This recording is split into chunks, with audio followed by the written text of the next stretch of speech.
Hello, I'm Dr. Annadale, and I teach philosophy at Mount St. Mary's University and Seminary in Emmitsburg, Maryland. Today, I want to talk briefly about resources that philosophy students should have handy whenever they are reading or writing or thinking about philosophy.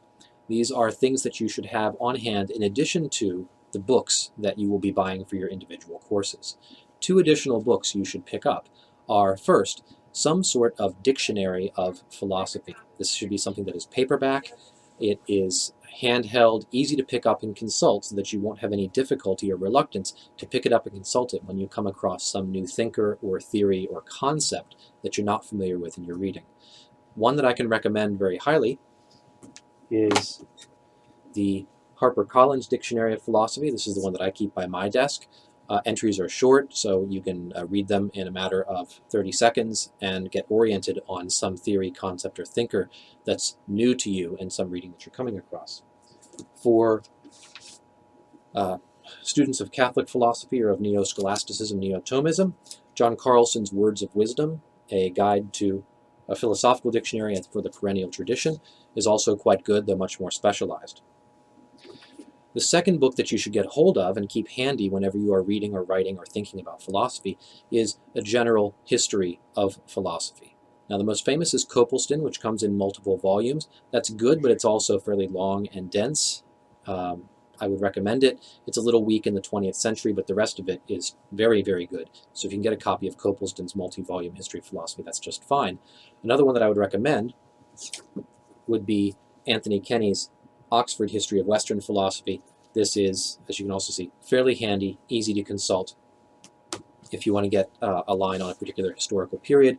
And I'll also mention Richard Popkin's Columbia History of Western Philosophy as a good option in that regard. So I would say, in addition to your dictionary, your style guide, your thesaurus, keep by your desk a dictionary of philosophy and a history of philosophy.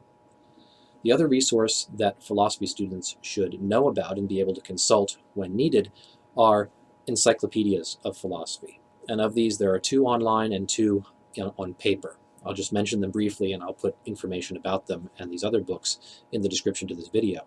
The two online encyclopedias of philosophy are the Internet Encyclopedia of Philosophy and the Stanford Encyclopedia of Philosophy. Of these two, the Stanford Encyclopedia tends to have entries that are longer, more detailed, perhaps more technical. Either one of them, I think, is good to consult, but don't end with consulting the encyclopedia entry. Don't ever write a philosophy paper and then cite an online encyclopedia entry as one of your sources. What you do after you've read the entry is scroll down to the bottom, take a look at the bibliography.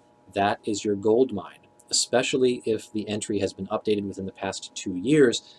You want to look at the sources that the author of that entry has put together, click through to those, copy the information to order them through your library. Those are the sources that you then want to track down, read, and cite in your paper, not the encyclopedia article body itself. That's my advice. The two paper encyclopedias of philosophy are published by Macmillan and by Routledge. Macmillan is easier to find on paper. In private collections, I have a copy behind me right here in 8 volumes. It was published in the 1960s, so it's a bit dated from that perspective, but very good on older things. The most important thing about an encyclopedia is that you're able to consult it when you need to.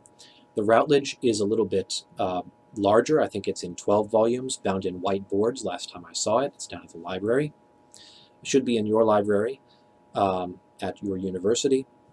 I would say do not be hesitant to go to the library to consult with these, or at least browse through on the particular topic of concern, these physical encyclopedias of philosophy, in addition to the online encyclopedias. That's my advice for additional resources for philosophy students. Thanks for watching today.